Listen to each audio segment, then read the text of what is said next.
pessoal, professora Raquel, mais uma aula de filosofia e hoje o nosso assunto é filosofia política. Nós temos uma questão fundamental, né? O que é o poder? Política é poder e o poder é sempre uma relação em que um manda e o outro obedece. Há sempre um em cima e o outro embaixo. Por quê? Poder, vamos ler o slide. Poder é uma forma de exercer o domínio sobre o outro. É algo que produz efeito no outro. E o poder é exercido por meio de uma força. E as principais questões de filosofia política são: qual é a origem do poder? Qual é a essência do poder? Qual é a natureza do poder? E qual é a legitimidade do poder do Estado? Qual é a origem da sociedade? Por que a sociedade existe? E qual é a função da sociedade?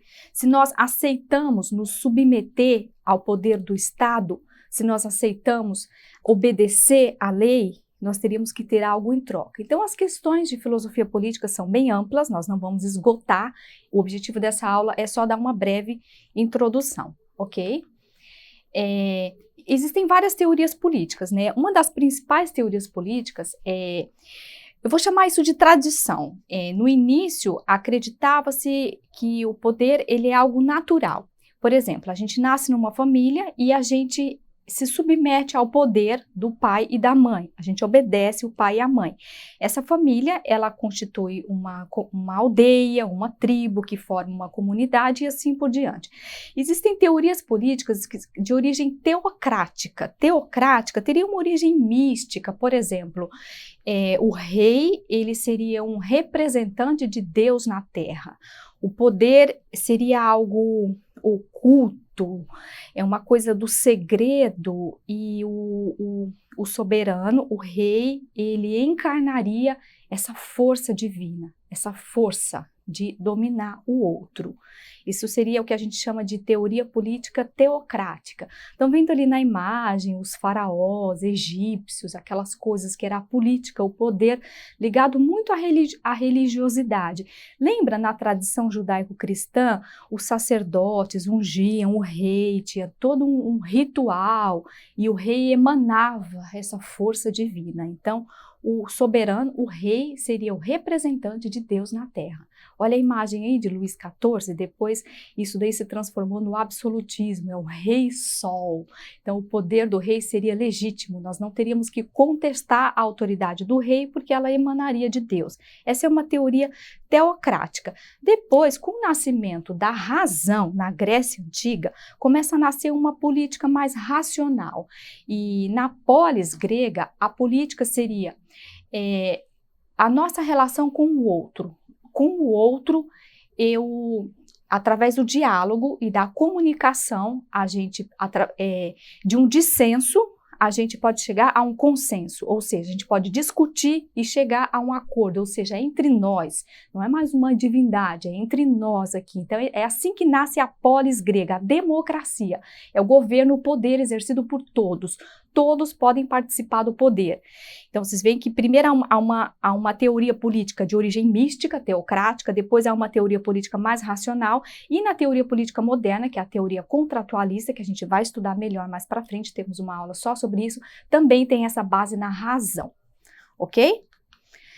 E na política, na polis, então a polis grega tinha um espaço, né, a arquitetura no centro, onde todos podem ver e serem vistos ao olhar de todos, o poder é transparente, exercido por todos, todos podem praticar. O que define o ser humano em relação aos animais seria a nossa capacidade de se comunicar, de se dialogar, de conversar com o outro e chegar a um entendimento. Isso é civilização. Então, a polis grega, essa política seria, a origem da palavra política seria a política, a arte de gerir a polis. Mas essa política na polis grega é um poder exercido por todos. Não há mais uma autoridade soberana que emana o poder divino e manda em todos. Não, todos nós podemos participar do poder, somos cidadãos. Agora, o nosso desafio na sociedade contemporânea é, por exemplo, a democracia, porque a democracia grega, ela era uma democracia direta, exercida por todos os cidadãos. E nós, na sociedade atual, é a sociedade midiática. Então, a mídia, por exemplo, a tecnologia, ela pode ser uma via de mão dupla. Ela pode ser, por exemplo, uma ferramenta para informação, para o exercício da transparência política, a gente ter acesso aos poderes, o que o executivo, o legislativo, o judiciário está fazendo. E, ao mesmo tempo, ela pode ser também um instrumento para manipulação, para alienação política. A imagem do Duda Mendonça, gente, ele foi o marqueteiro de uma campanha política muito famosa que deu vários problemas, escândalos de corrupção, o que é um exemplo disso, né, de como que a mídia, na nossa democracia, essa democracia usando os instrumentos da indústria cultural, a democracia para as massas, transformar isso num jogo de manipulação. O político, ele se torna um produto produzido pela indústria cultural para o consumo das massas e anularia todo esse conceito tradicional de política que vem desde os gregos, que seria a participação ativa do cidadão. Um dos desafios, né, para a nossa democracia, como que a gente pode participar do poder? Eu trago para vocês o exemplo de a grande aposta que a gente tem são organizações da sociedade civil, como, por exemplo, os estudantes, a União Nacional dos Estudantes, a UBS, a União Brasileira dos Estudantes, a OAB, a Ordem dos Advogados, e aqui como protagonista, né, recente, durante a pandemia de coronavírus, nós tivemos a Central Única das Favelas, uma organização social que fez todo um trabalho não só assistencialista, como de inclusão social das pessoas mais excluídas, que foi um modo de cidadania. Então, organizações da sociedade civil seria a grande aposta para o século XXI. Pequenos grupos sociais que, reunidos em torno de algumas bandeiras, como por exemplo, o meio ambiente, a inclusão social, a qualidade da escola, se organizar e interferir no poder. Grandes forças econômicas, por exemplo, seriam grandes corporações, são forças econômicas, forças que podem influenciar no poder. Eu trago para vocês só uma atividade de reflexão, porque se o Estado existe, nós obedecemos ao poder do Estado, porque esse poder deve ser exercido em proteção aos cidadãos e para o bem dos cidadãos. E quando acontece, por exemplo, quando a força do Estado é usada contra o cidadão, será que isso não é um sintoma de falência da nossa própria sociedade, a sociedade que nós mesmos criamos?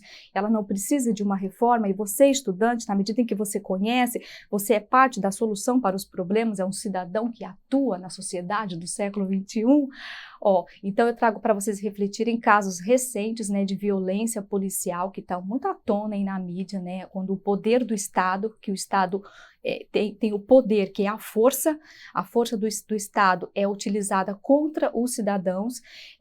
Houve uma campanha da Pastoral da Juventude, né, contra um genocídio que está acontecendo de jovens entre 16 e 23 anos, a idade de vocês, o que é um problema que nos afeta a todos, em uma aula sobre poder. A gente não poderia deixar de falar sobre isso.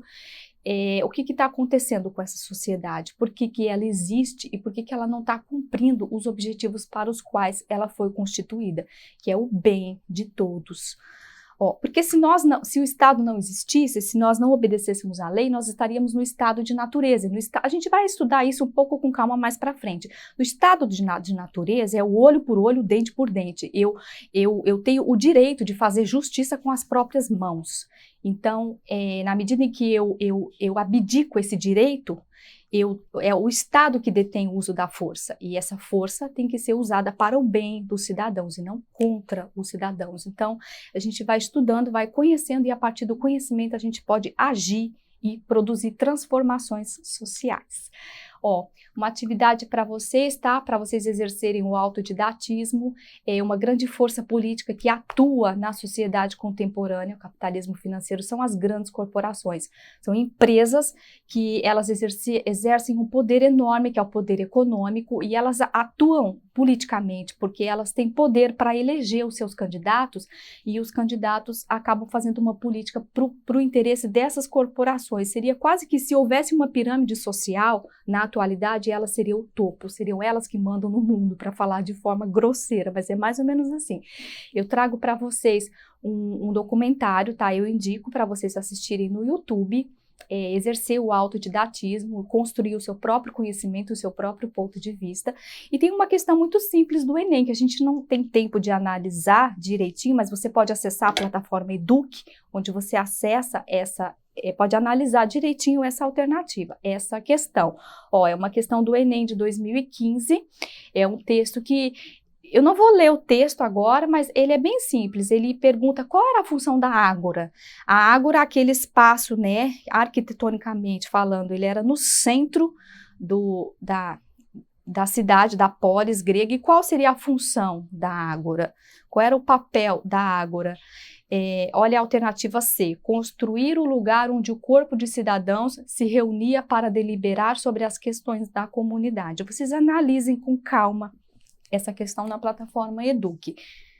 É isso, gente. Filosofia política essa aula é só uma introdução, a gente tem outros temas onde vocês podem aprofundar, e fiquem com Deus, estudem e acessem a nossa plataforma Eduque.